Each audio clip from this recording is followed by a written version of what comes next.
नमस्कार दोस्तों, चैनल पे सभी का स्वागत है।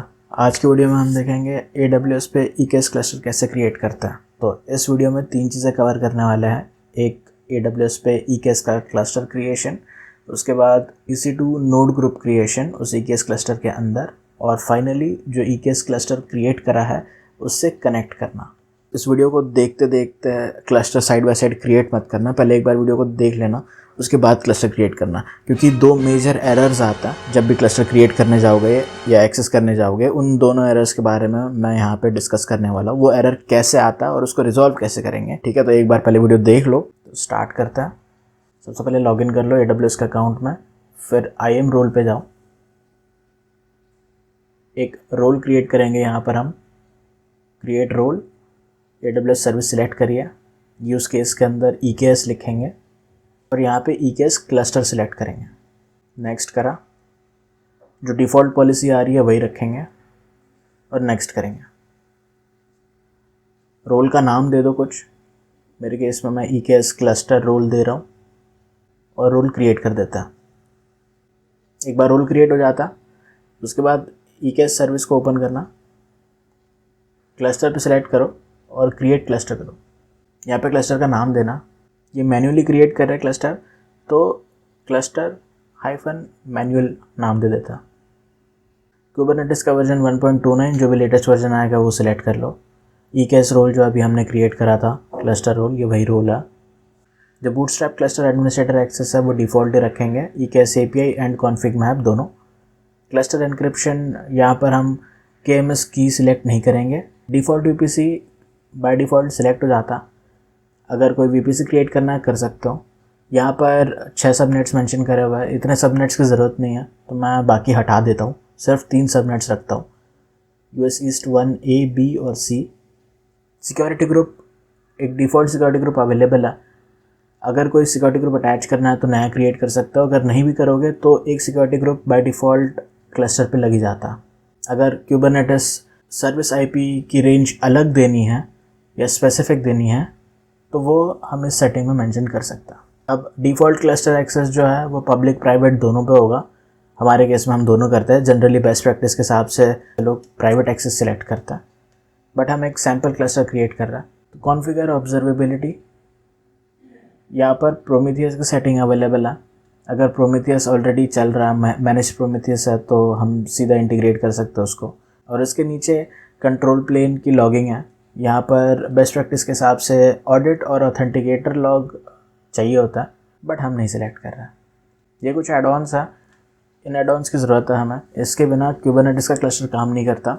एक कोड DNS है, क्यूब प्रॉक्सी है, फिर Amazon VPC CNI है और Amazon EKS pod identity agent है। यहाँ पे हर एक सर्विस का एक वर्जन सिलेक्ट करना पड़ेगा। ये बाय डिफ़ॉल्ट जो भी हमारे कुबरनेटिस के वर्जन के साथ कंपैटिबल है उस सर्विस का वर्जन सिलेक्ट कर देता।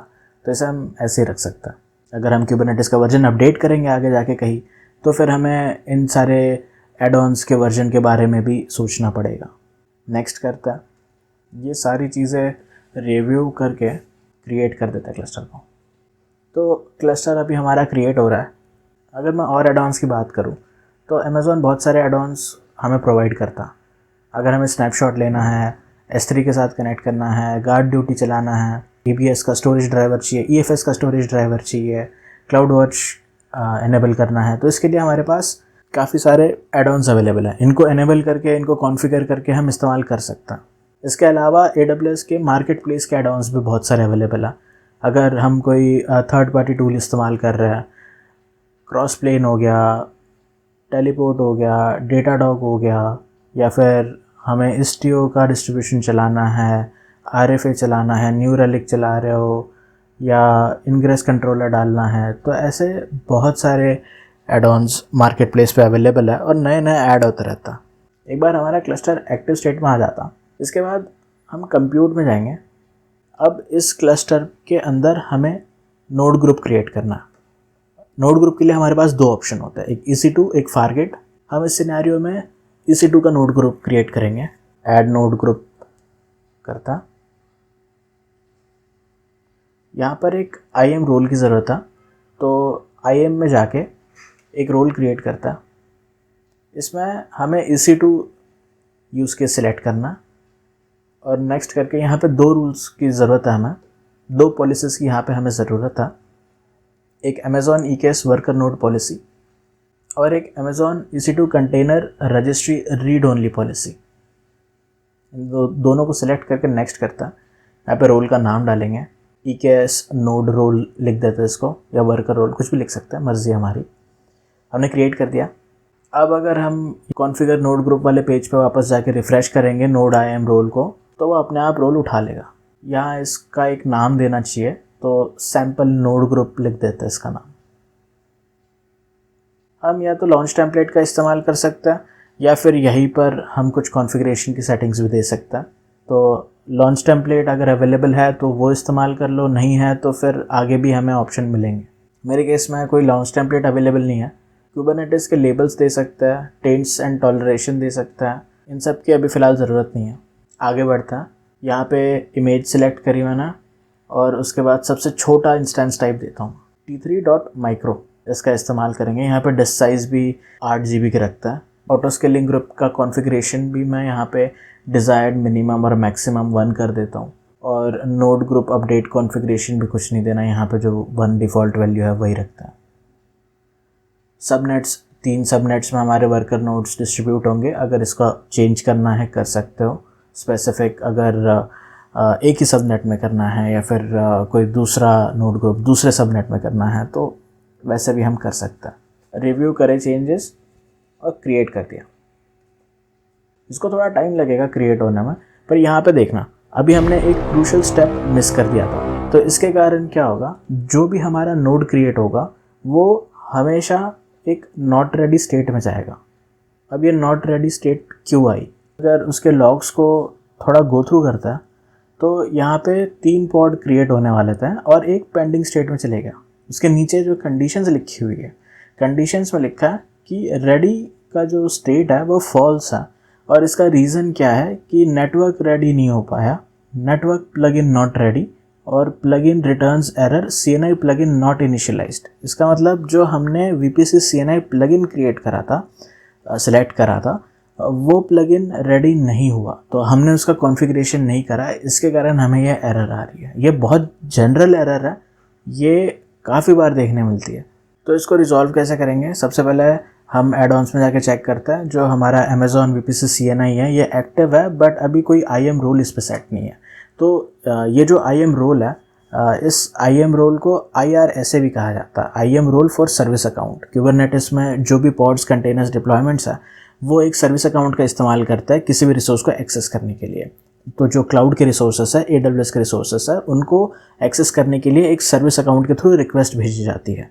तो अगर हम AWS में चला रहे हैं तो वो रिक्वेस्ट IAM हैंडल करता है, तो इसलिए IAM role for service account, IRSA या फिर IRSA भी कहता है।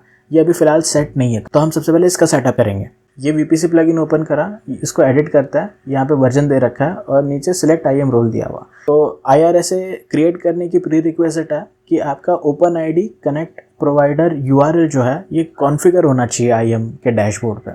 तो इसको कॉपी कर लो, IAM के डैशबोर्ड पे जाओ, यहाँ पे आइडेंटिटी प्रोवाइडर्स करके एक सेक्शन होगा, इसको सिलेक्ट करना और यहाँ पे ऐड प्रोवाइडर करना। यहाँ पे OpenID कनेक्ट का एक ऑप्शन मिलेगा, उसको सिलेक्ट करो और प्रोवाइडर URL में जो OIDC कॉपी करी है वो पेस्ट कर दो। यहाँ पे अगर इसको वेरीफाई करना है तो गेट थंबप्रिंट कर सकते हो। और ऑडियंस जो है, ऑडियंस में हम रखेंगे sts.amazonaws.com, यही रखना है, इसके अलावा और कुछ रखोगे नहीं चलेगा। ये हमारा OIDC प्रोवाइडर ऐड हो चुका है। अब इस OIDC प्रोवाइडर को हम यूज़ करेंगे एक IAM रोल क्रिएट करने के लिए। तो अब रोल पे जाओ, क्रिएट रोल करो, यहाँ पे कस्टम ट्रस्ट पॉलिसी सिलेक्ट करना और इस कस्टम ट्रस्ट पॉलिसी में एक डमी IRSA पॉलिसी है, इसका लिंक डिस्क्रिप्शन में मिल जाएगा। ये सीधा AWS के डॉक्यूमेंटेशन से उठाई गई है। तो यहाँ पे हमें कुछ चीज़ें एडिट करनी पड़ेंगी। फेडरेटेड प्रिंसिपल में यहाँ पे OIDC के ID रिप्लेस कर देता है, करेक्ट वाली ID देता है, और जो अकाउंट नंबर है वो भी मैं करेक्ट करता हूँ।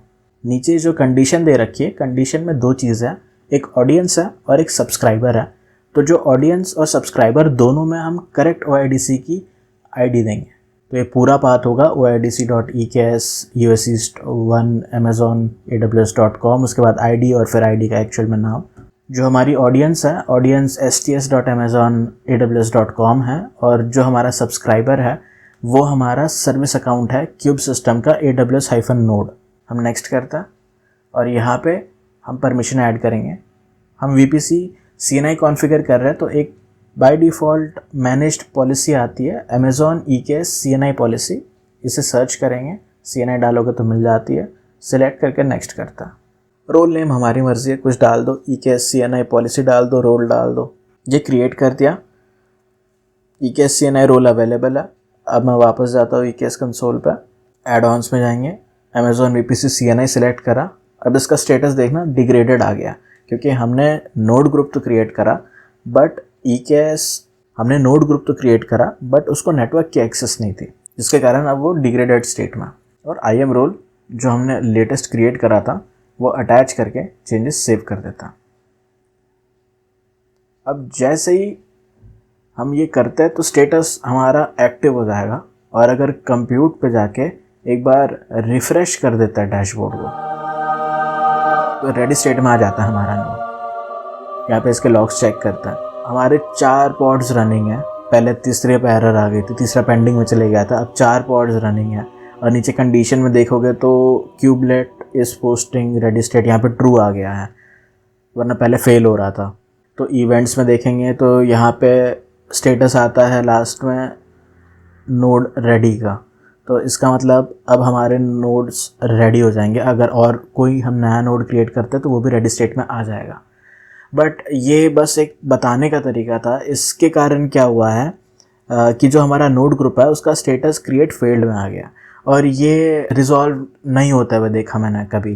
तो इसका सोल्यूशन होता है कि इसको डिलीट करके रिक्रिएट कर दो। तो जब भी EKS कॉन्फ़िगर करोगे और नोड ग्रुप बनाना है तो डायरेक्ट नोड ग्रुप मत बनाना, पहले इंश्योर करना कि VPC CNI कॉन्फ़िगर्ड है। अगर नहीं है तो ऐसे एरर आ जाएंगे। अब चलते हैं अगले टॉपिक पे। हमने EKS क्लस्टर क्रिएट कर दिया, उसके अंदर नोड्स बना दिए, बट अब इस क्लस्टर से मैं कनेक्ट कैसे करूँगा? तो कनेक्ट करने के लिए हमें CLI की ज़रूरत है, खासकर AWS CLI की ज़रूरत है। AWS CLI अगर तुम्हारे सिस्टम में नहीं है तो इंस्टॉल कर लो। मेरे सिस्टम में नहीं था तो मैंने चौको इंस्टॉल AWS CLI कमांड चलाई और हो गया। मैं चॉकोलेटी पैकेज मैनेजर इस्तेमाल करता हूँ। हमें CLI कॉन्फ़िगर करना पड़ता है ताकि वो समझ सके किस AWS के अकाउंट से कनेक्ट करना है। तो मैं यूज़र्स में जाता हूँ, एक यूज़र है मेरे पास एडमिन करके। इस एडमिन यूज़र के सिक्योरिटी क्रेडेंशियल्स में जाकर हम एक्सेस की और सीक्रेट की जनरेट करेंगे। मैंने कमांड लाइन इंटरफेस के लिए सेलेक्ट करा, आई अंडरस्टैंड पर क्लिक करके जनरेट कर देता। ये जनरेट होगी, मैंने डाउनलोड कर लिया CSV फाइल को, और इसके अंदर मुझे एक्सेस की और सीक्रेट की 2 चीज़ें मिलेंगी। मैंने एक्सेस की सीक्रेट की पेस्ट करी। डिफ़ॉल्ट रीजन देता हूँ मैं US East 1, मैं इसे में काम कर रहा हूँ, EKS क्लस्टर इसे में बना हुआ है, और जो आउटपुट फॉर्मेट है वो देते हैं JSON। अब मेरा AWS CLI तैयार है। अब मुझे Kubernetes CLI की भी ज़रूरत है। अगर नहीं है तो वो भी चॉकलेटी के थ्रू इंस्टॉल हो सकता है। मेरे सिस्टम में ऑलरेडी है, तो मैं सीधा kubectl config get context command चलाता हूँ चेक करने के लिए कि कौन सा कॉन्टेक्स्ट सेट है। फिलहाल कोई कॉन्टेक्स्ट सेट, एक कमांड होती है AWS EKS update -kube config -region, यहाँ पे रीजन का कोड और उसके बाद -name, यहाँ पे क्लस्टर का नाम। यहाँ पे रीजन कोड मत लिखना, अपने रीजन का नाम लिखना। US East 1 है मेरे केस में, और फिर क्लस्टर का नेम, cluster -manual। इस कमांड को चलाते ही क्या होगा, ये हमारा क्यूब कॉन्फ़िग का एक कॉन्टेक्स्ट क्रिएट कर देता। अब अगर मैं kubectl get pods करता हूँ तब भी मेरे को एक एरर आ रही है कि क्रेडेंशियल्स नहीं मिले हैं। अब ये जो एरर है ये भी बहुत कॉमन एरर है। इसको रिजॉल्व करने के लिए क्या करना है, EKS के कंसोल पे जाके एक्सेस में जाऊँ, और यहाँ पे IAM एक्सेस एंट्रीज करके एक ऑप्शन है। इसमें जो भी IAM रोल पे तुमने परमिशन दे रखी है EKS एक्सेस करने के लिए उसको सिलेक्ट करना। तो इसको मैं प्रिंसिपल ARN में ऐड कर देता हूँ। टाइप क्या है, ये ऑप्शनल है, स्टैंडर्ड दे रखा, यूज़र नेम ऑप्शनल है, कुछ नहीं दे रहा, मैं सीधा नेक्स्ट करता हूँ। और यहाँ पे पॉलिसी सिलेक्ट करता है, EKS एडमिन पॉलिसी मैंने सिलेक्ट करी और नेक्स्ट कर दिया, ये क्रिएट कर दिया। अब देखो अब क्या लगता है, अब होगा तो एक्सेस रेडी है, एडमिन यूज़र हमने ऐड कर दिया। अब मैं वापस पॉड्स गेट करने की कोशिश करता हूँ। अब चला तो नहीं है पर एरर चेंज हो गई है, तो अब फॉरबिडन बता रहा है कि एडमिन यूज़र तो है बट उसको परमिशन नहीं है पॉड्स लिस्ट करने की। पहले कह रहा था कि ये यूज़र ही नहीं है, ठीक है। अब ऑथेंटिकेशन हो रहा है बट ऑथराइजेशन में प्रॉब्लम है। अगर हम kubectl गेट पॉड्स किसी पर्टिकुलर नेम स्पेस पे भी चलाए तब भी नहीं चलेगा। अगर मैंने नेम स्पेस हटा दिया मतलब ये डिफ़ॉल्ट पे चलेगा तब भी नहीं चलेगा। तो यूज़र को कोई एक्सेस ही नहीं है फ़िलहाल। अब हमने एक पॉलिसी तो ऐड करी थी बट यहाँ पे एक बग सा है, तो ये फ़िलहाल पॉलिसी ऐड नहीं कर पाता। तो जाकर वापस से जो भी हमारा यूज़र है उसको सिलेक्ट करके वापस से एक्सेस पॉलिसी देनी पड़ती है। अब मैंने क्लस्टर लेवल पॉलिसी दे रखी है, क्लस्टर लेवल मैंने एडमिन बनाया और उसके बाद मैं पॉड गेट करने की कोशिश करता हूँ तो तब भी नहीं चलेगा, ठीक है। ये तो क्लस्टर लेवल पॉलिसी है, मतलब मैं नोड्स देख सकता हूँ, मैं क्लस्टर लेवल मैनेजमेंट कर सकता हूँ। बट अगर मुझे पॉड्स देखना है तो EKS का एडमिन बनना ज़रूरी है, तो एक एडमिन पॉलिसी आती है अलग से और इसका स्कोप जो है वो क्लस्टर के लेवल पे स्कोप है। तो क्लस्टर में जितने भी नोड्स हैं, जितने भी पॉड्स हैं, मैं सब एक्सेस कर सकता हूँ। अब अगर मैंने kubectl गेट पॉड करा तो ये बता रहा है कि नो रिसोर्स फाउंड, ये एक जेन्युइन मैसेज है, इसका मतलब हमारी एक्सेस हो चुकी है। और अगर मैं -a करके कमांड चलाता हूँ तो जितने भी पॉड्स हैं वो सारे मुझे दिखाई देता है। तो इसका मतलब अब हम कनेक्ट कर सकते हैं अपने कुबरनेटिस क्लस्टर के साथ। अगर कुबरनेटिस के बेसिक्स देखने हैं, kubectl कमांड के बारे में, पॉड्स, डिप्लॉयमेंट्स, सर्विसेज वगैरह वगैरह के बारे में, तो इस वीडियो पे ज़रूर क्लिक करना। धन्यवाद।